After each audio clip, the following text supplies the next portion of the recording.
Some really good ones. This person said, I'm obsessed with the thought that I'm doing it wrong. When I'm away from my mom, I feel guilty. When I'm with her, it's painful. I'm always thinking I should be doing more.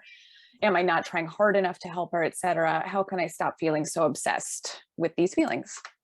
Mm. I don't know who you are, but I want to give you a hug. Mm. I think we share the same psyche a little bit.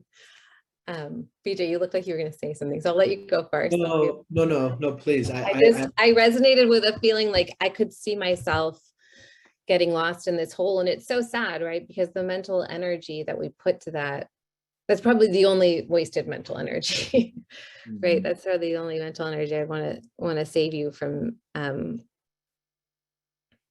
spending. Have you guys, so Donald Winnicott, he was this old historical British pediatrician and psychoanalyst, and he was famous for a lot of things and holding spaces and stuff like that, but he was famous for this idea of a good enough mother, right? That people don't need a great mother, they don't need an outstanding mother, they need a good enough mother. And I actually have a picture of Winnicott on my fridge because I so frequently struggle with the same thing that you're describing, obviously in a different setting. This is like, am I being a good enough mom for them, or, doing well enough by them? And I just have to repeatedly remind myself, I just have to be good enough, that probably what I'm doing is just fine. And I think when we strive for the perfection, like the whole, don't let perfection be the enemy of good, gets in our way a little bit. Yeah, it's a doozy. I mean, part of me wants to just say, when I talk to myself about the same sort of impulse to judge constantly, just a gnarly judge of myself. Am I doing this right? Am I doing this? Is this good enough? Part of me has reconciled that voice by just saying, well, that voice, it's sort of like back to your bus metaphor. That voice, he's on the bus.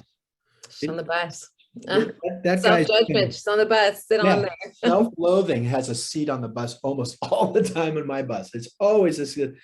And so part of me just squares it by saying, yeah, okay. And maybe that voice at its best is trying to help me learn. There's something beautiful about learning over time, and that this is all dynamic. And I'll probably die with that voice looking at what could I have done different? What could I have done better? And for me, that has at least quieted that voice down a little bit.